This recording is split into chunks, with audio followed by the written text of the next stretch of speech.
श्री शिवाय नमस्तुभ्यम, हर हर Mahadev. Haryana Faridabad IMT ground sector number 66 में स्कंदेश्वर श्री शिव महापुराण की कथा चल रही है। यह कथा 5 दिवसीय श्री शिव महापुराण कथा है, जो 4 नवंबर से 8 नवंबर तक दोपहर 1 बजे से 4 बजे तक आस्था चैनल पर दिखाई जा रही है। तो पूरी कथा का रस तत्व आपको एक छोटे से वीडियो के माध्यम से प्राप्त होने वाला है। यदि आप किसी वजह से कथा नहीं सुन पाए हैं तो यह वीडियो आपके लिए बहुत ही उपयोगी हो सकती है। तो आइए बढ़ते हैं कथा की पहली जानकारी की ओर। गुरुजी ने कहा, बहुत भीड़ होने के दशा में लोग धक्के मारते हैं। उसी तरह श्री शिव महापुराण की कथा कहती है, पाप भी पुण्य को धक्का मार के एक और कर देता है। जब पाप आपके पास होता है तब आप पाप करते हैं, और जब आप भगवान शंकर का नाम जाप करते हैं, 1 लोटा जल शिवलिंग पर अर्पित करते हैं, भगवान शंकर भी हमें एक धक्का मार ही देते हैं ताकि हम उन्नति की ओर अग्रसर हो जाएं। बढ़ते हैं कथा की दूसरी जानकारी की ओर। पूरा स्वर्ग और नर्क इसी पृथ्वी पर है, और जब आप 1 लोटा जल शिवलिंग पर अर्पित करते हैं तो आपके मरने के पहले इसी जीवन में वह आपके द्वारा चढ़ाया गया जल का फल प्राप्त हो ही जाता है। बढ़ते हैं तीसरी जानकारी की ओर। गुरुजी ने बताया कि आज जो वह कथा बोल रहे हैं वह स्कंद पुराण की कुमारी खंड से बता रहे हैं। बढ़ते हैं कथा की चौथी जानकारी की ओर। गुरुजी ने कहा, शिव महापुराण की कथा कहती है कि जहाँ पर भी शिव महापुराण की कथा होती है उस स्थान में जितने भी जीव होते हैं उन सभी को दोबारा जन्म नहीं मिलता, वह सभी तर जाते हैं। बढ़ते हैं कथा की 5वीं जानकारी की ओर। श्रेया जी एक पत्र लेकर आई। 3 साल तक पेपर देती रहीं पर नौकरी नहीं लग रही थी। आपने खूब मेहनत करने को कहा। मैंने खूब मेहनत की पर नौकरी फिर भी नहीं लगी। फिर आपके बताए अनुसार पशुपतिनाथ का व्रत किया और कथा पंडाल में बैठकर कथा का श्रवण किया, और 3 साल पहले दिया हुआ हरियाणा पुलिस एग्जाम का रिजल्ट आ गया और मेरी नौकरी लग गई। उसी का आभार व्यक्त करने के लिए मैं आई हूँ। बढ़ते हैं कथा की 6ठी जानकारी की ओर। सीहोर कुबेरेश्वर धाम में किसी ने फोटो डाला कि मंदिर में किसी ने दूध चढ़ाया है और दूध बाहर निकल रहा था। मंदिर से उसे एक कुत्ता पी रहा था। तो इस पर किसी ने लिखा कि ऐसे दूध क्यों व्यर्थ में चढ़ाना। तो इस पर गुरुजी ने कहा, शिव जी पर चढ़े हुए जल का आचमन करने से जब हम लोगों का कल्याण हो जाता है, और शिव जी पर चढ़ा हुआ दूध यदि वो कुत्ता पी रहा है तो उसका भी कल्याण हो रहा है, क्योंकि शंकर भगवान सिर्फ आपके और हमारे भगवान नहीं हैं, वह तो पशुपतिनाथ हैं, विश्वनाथ हैं और पूरी दुनिया के हर किसी के नाथ हैं।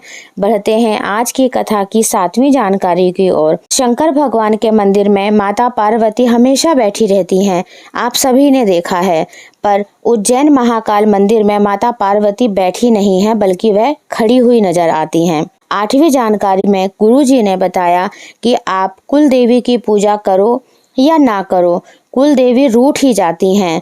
जैसे सास बहू से रूठ जाती है और बहू सास से रूठ जाती है, परंतु महादेव कभी नहीं रूठते हैं।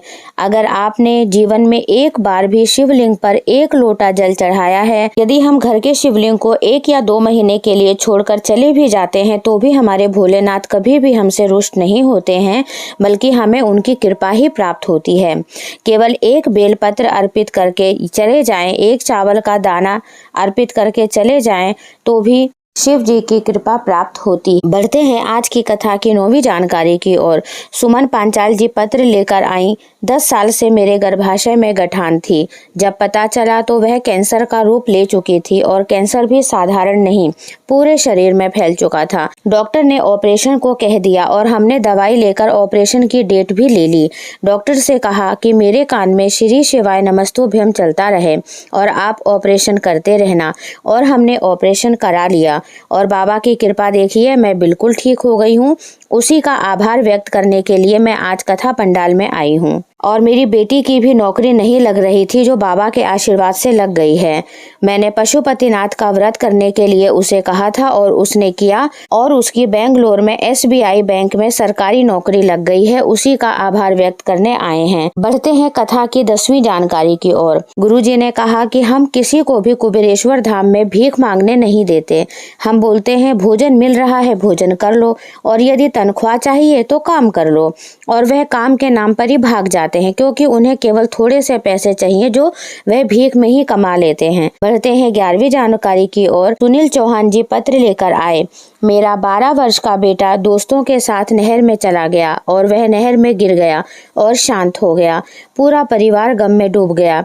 किसी के कहने पर हमने आपकी कथा सुनना शुरू किया और पहली बार कुबेरेश्वर धाम गए। वहां पहुंचकर ऐसा लगा कि जैसे खुद हमारे पिता बैठे हैं और कंकर शंकर की पूजन करके आए। डॉक्टर ने मना कर दिया था पर बाबा की कृपा से मेरी पत्नी का गर्भ ठहर गया और बाबा ने मुझे मेरा बेटा वापस दे दिया। उसी का आभार करने के लिए हम आज कथा पंडाल में आए हैं। बढ़ते हैं कथा की 12वीं जानकारी की ओर। अर्चना जी पत्र लेकर आई। मेरी 23 साल की बेटी है पर मन में हमेशा से यही बात थी कि मेरे बेटा नहीं है। सब कहते थे, डॉक्टर ने भी मना कर दिया था, पर आपकी कथा नोएडा में कथा पंडाल में बैठकर सुनी, कामना करी, एक लोटा जल चढ़ाया, शिवलिंग पर चढ़े हुए जल का आचमन किया और सफेद आंकड़े की जल का प्रयोग किया और 23 साल के बाद मुझे बेटा हुआ। उसी का आभार व्यक्त करने के लिए मैं आई हूँ। बढ़ते हैं कथा की 13वीं जानकारी की ओर। दिसंबर के अंत में मेरठ में होने वाली शिव महापुराण की कथा, जिसकी तारीख की घोषणा जल्द ही कर दी जाएगी। 14वीं जानकारी में जयपाल जी पत्र लेकर आए। मेरे कान के पीछे एक गठान हो गई थी जिसका मैंने ऑपरेशन करा लिया, पर पता चला कि मुझे कैंसर हो गया है। मैं बचपन से ही मंदिर जाता था, लेकिन शादी के बाद मुझे इतना प्रेम हो गया कि मैंने मंदिर जाना छोड़ दिया। इसके बाद गले में गांठ हो गई और उसका भी डॉक्टर ने ऑपरेशन का बोल दिया। मैंने कथा पंडाल में बैठकर कथा सुनी, सीहोर जाकर रुद्राक्ष लेकर आया और डॉक्टर की दी हुई दवाई खाता रहा। ऑपरेशन की डेट लेकर आ गए और रुद्राक्ष का जल आचमन करना मैंने शुरू कर दिया। गांठ गल गई है और ऑपरेशन की जरूरत नहीं है। उसी का आभार व्यक्त करने के लिए आज मैं कथा पंडाल में आया हूँ। बढ़ते हैं आज की कथा की 15वीं जानकारी की ओर। 11 नवंबर से 17 नवंबर तक श्री शिव महापुराण कथा होने वाली है, जिसका कथा स्थल इस प्रकार है। बीसलपुर रोड, रूपपुर कृपा, पीलीभीत, उत्तर प्रदेश। उसके बाद गुरु जी की जो अगली शिव महापुराण कथा है वह 20 नवंबर से 26 नवंबर सतुआ बाबा के शिविर में काशी, उत्तर प्रदेश में होगी। यह 2 अपकमिंग कथाएं हैं। आज की वीडियो आपको कैसी लगी कमेंट में जरूर बताइए। वीडियो अगर थोड़ी सी भी उपयोगी लगी है तो इसको लाइक करना ना भूले। चैनल पर नए हैं तो सब्सक्राइब कीजिए और कमेंट में श्री शिवाय नमस्तुभ्यम जरूर लिखिए।